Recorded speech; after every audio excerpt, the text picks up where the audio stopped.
સર્વને જય બાપારી।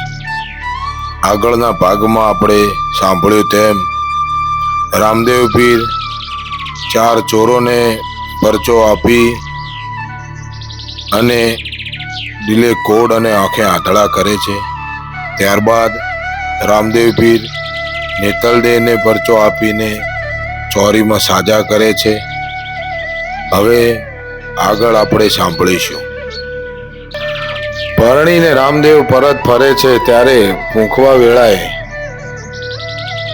બેનના ભાણાને નાગ કરડે છે અને નાગની પીડાએ ભાણો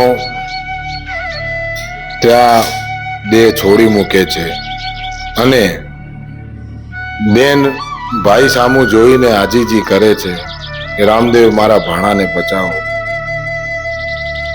બેનના ચહેરા સામું જોઈને રામદેવ પીર ત્યારે ભાણિયાનો પ્રાણ સજીવન કરે છે અને ભાણિયો ખિલખિલાટ ઊભો થઈ જાય છે।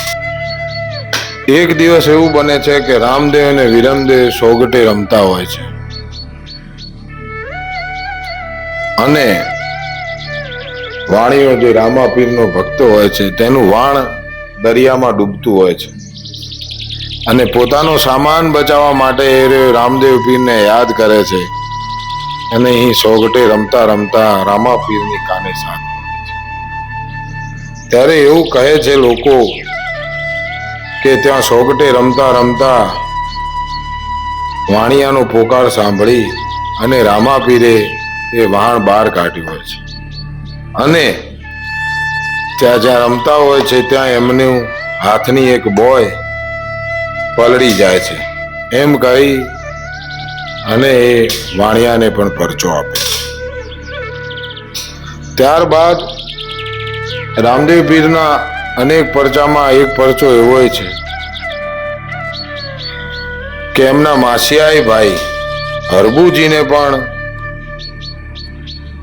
ત્યાં એમના માસિયાઈ ભાઈ હરબુજીની પત્નીએ ભટિયાણીએ અન્ન પાણીની આકરી ટેક લીધી હોય છે કે જેમનો વાસડો મરી ગયો હોય છે તો હવે મારો વાસડો રામપીર સજીવન કરે પછી હું અન્ન પાણી લઈશ અને રામાપીર ત્યાં જાય છે અને આ અન્ન પાણીની ટેક છોડાવે છે અને ત્યારબાદ એમને કહે છે કે ક્યારેય આવી અન્ન પાણીની આકરી ટેક લેવી નહીં।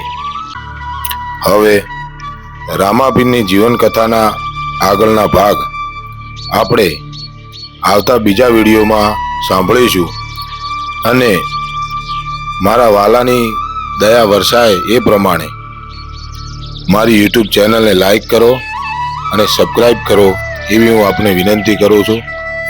જય અલગ ધણી।